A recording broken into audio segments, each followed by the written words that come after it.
the TikTok side. Hang on a second for a minute, YouTube. I gotta reset my live on TikTok, but I do welcome you folks that are already tuning in. Apparently, Texas has done something that's really controversial, and I want to make sure I'm live with my TikTok side because I think this one is going to cause some. Um, I think this one's going to cause some historic anger, for lack of a better term. And I think what did I title the live? Texas Goes Christian.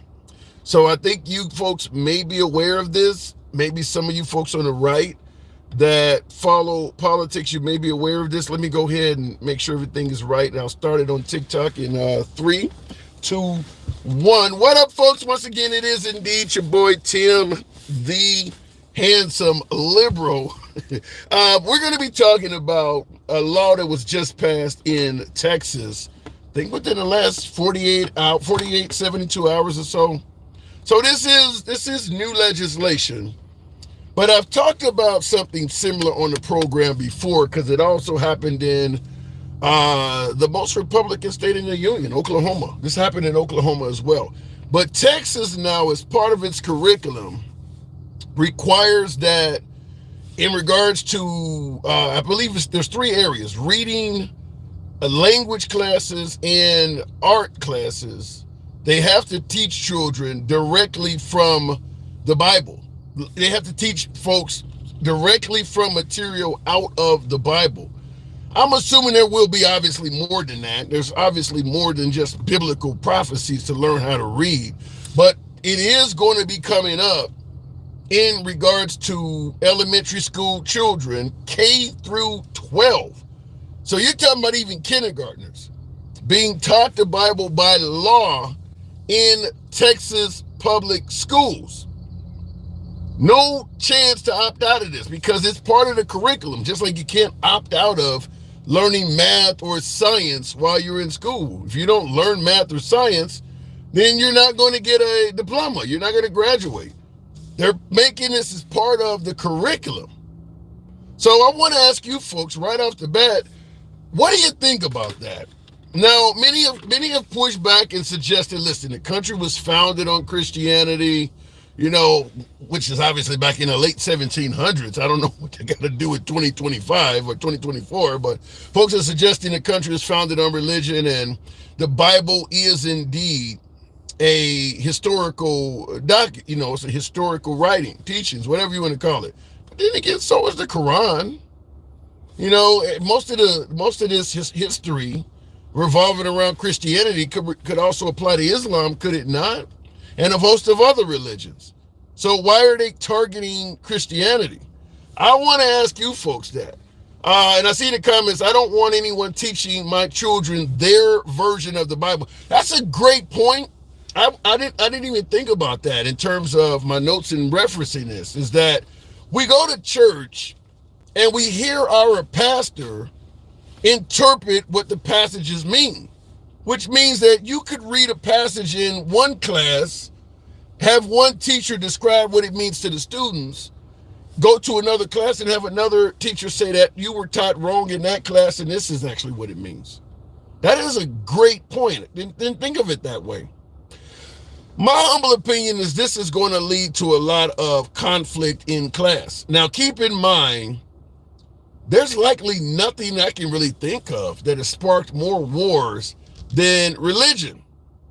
Now, if grown adults cannot keep their cool over this, what makes folks think that children will? I mean, when we say religion, the country was founded on religion. Yeah, we're talking about the late 1700s, early 1800s. Everybody in the damn country believed in God at the time. The country was not founded on letting other cultures in back then. But in 2024 or 2025 is when this is going to take place, I assume. You can't use laws and rules from the 1700s and expect the same results. There's a whole lot more cultures in this country now, a lot more folks that have a say-so at the table now than they would have in the late 1700s. So why do folks believe that this is a good idea? I agree with you in the comments. Rod says it's called Christian indoctrination. I do want to point that out in regards to suggesting it's called Christian indoctrination. Whatever happened to folks complaining that they do not like things being shoved down the throats of their children while in school? Why all of a sudden did the same folks, many of the same folks that were pissed off about things being shoved down their child's throats in schools suddenly go quiet on this one?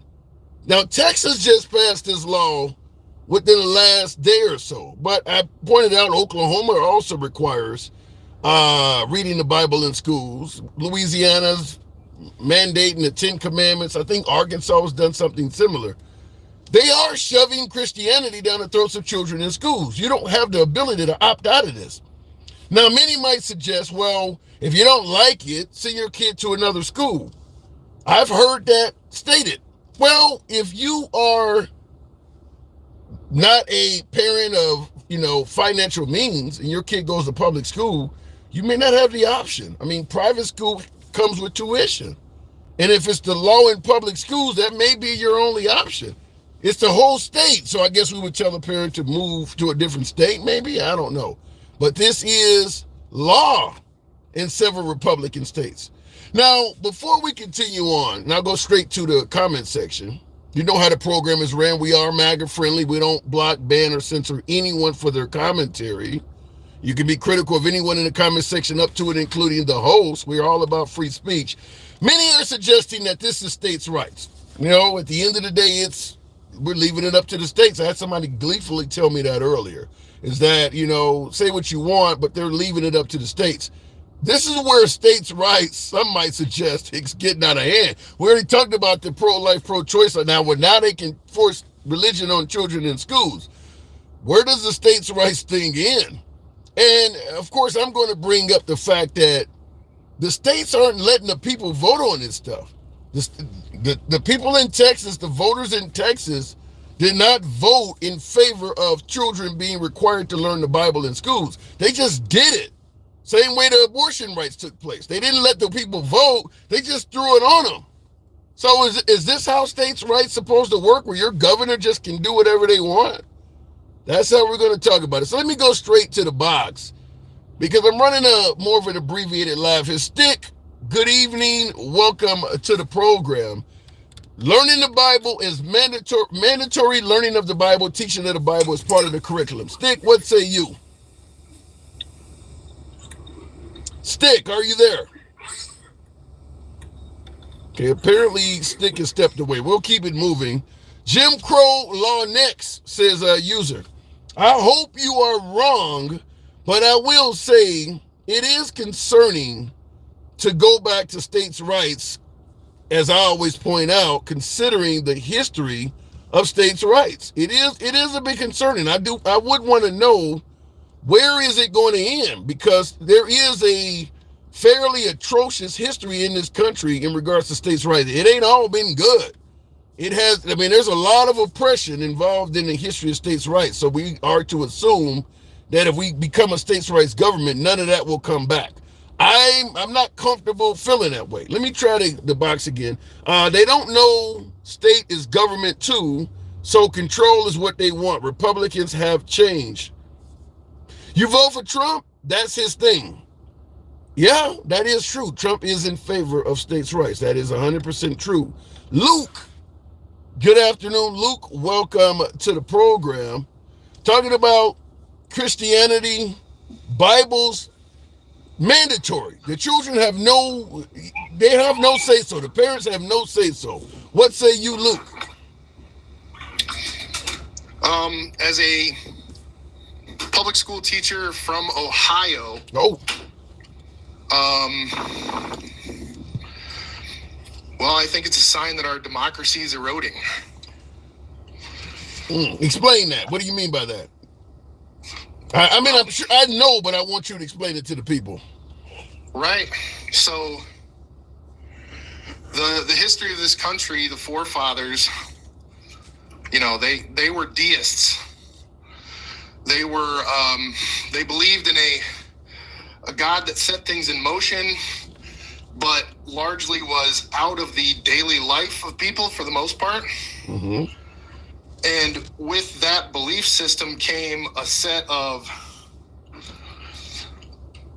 basically like the government that they had imagined had to be run by the people because they didn't think that God had a direct hand in it, so to speak. Okay. So they needed to make the ability to have government separate from government separate from the church. But how would you respond to folks who say that America was indeed founded on Christianity?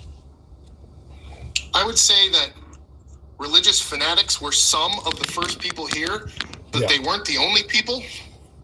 Yeah. And that pluralistic idea of many different, belief systems existing together at once was the core of the American government and not just Christianity.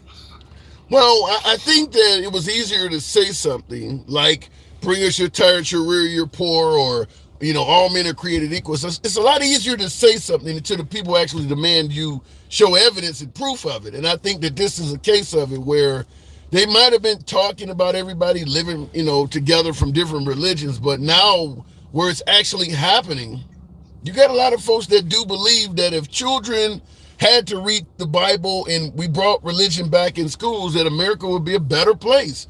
How do you view that? Do you think children, if they did have to learn the teachings of Christ, reading the Bible, maybe they would be a more morally correct society or a group of kids? I think it's really insulting to assume that morality is based on religion. And I think it is, because I'm at best, I'm agnostic. Mm-hmm. And for the most part, the amount of good in the world has been overshadowed by the amount of bad in the world caused by religion, if you ask me.